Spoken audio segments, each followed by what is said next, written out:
Dump thousands of apples into a giant press. Apply several tons of pressure. And what do you get?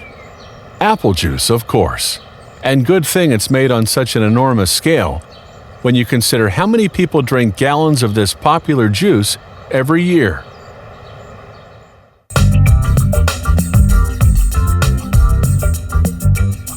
Here at Rougemont, they make apple juice mainly from Macintosh apples. Some 90% of juice production is done at harvest time in October. A conveyor transports apples to an inspection location. Apples tumble in the reverse direction of the conveyor belt, so that wet leaves and undesirable materials adhere to the belt. The apples are stored in silos for several hours. So the apples don't get too bruised in their descent. They're slowed down in this step chute. Juice making can now begin. Now they wash the apples. Since they use some apples that have already fallen to the ground, this first water bath must eliminate pebbles. A shower of cool water completes the washing process. The apples are cut into little pieces in this grinder and produce gratings. Enzymes are added which break down the cellular structure of the fruit, allowing for maximum juice extraction. Next, the gratings are transferred into maceration reservoirs, where they'll stay for 60 to 90 minutes. Then they extract the juice. The gratings are pumped into a powerful hydraulic press. Inside the press, filter sleeves hold back the skins, seeds, and stems of the apples. Quality control is strict. At each stage of the process, they draw off samples of juice to evaluate its quality and to make sure that fabrication parameters are well adhered to. The juice is filtered a first time. The very smallest undesirable particles are held back by this sieve. The fabrication process continues.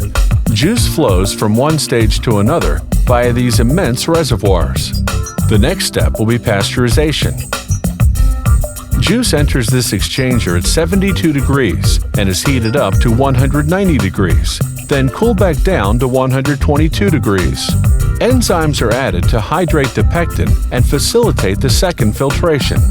This is the ultrafiltration process, where filter membranes with microscopic pores retain the smallest of particles. The apple juice is now perfectly filtered. Its clarity is verified, as well as its flavor, color, and natural fruit sugar content. Since juice is produced in October, it has to be conserved throughout the year.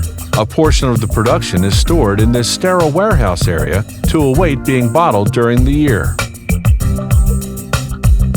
Each reservoir can hold 29,000 gallons of filtered juice. No preserving agent is added.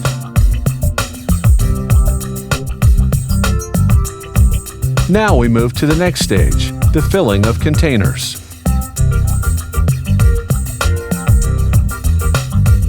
These little drinking containers are filled at the rate of 100 a minute. The containers are then hermetically sealed.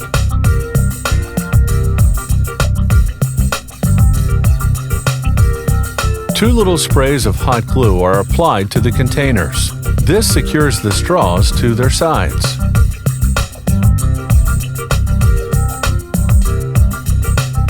Another automated production line fills bottles with juice. They circulate in a row on this conveyor. Bottles are washed and disinfected with hydrogen peroxide in this white sterile room. Then they're rinsed with sterile water before being carried to the filling location. Each minute, 120 bottles are filled with pasteurized apple juice and sealed with a cap in a sterile environment.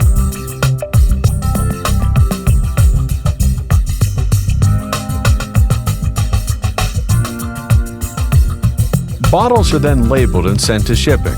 Between 20 and 40,000 tons of apples are transformed into juice yearly. Thanks to its perfect preservation, consumers can enjoy this juice at any time of the year.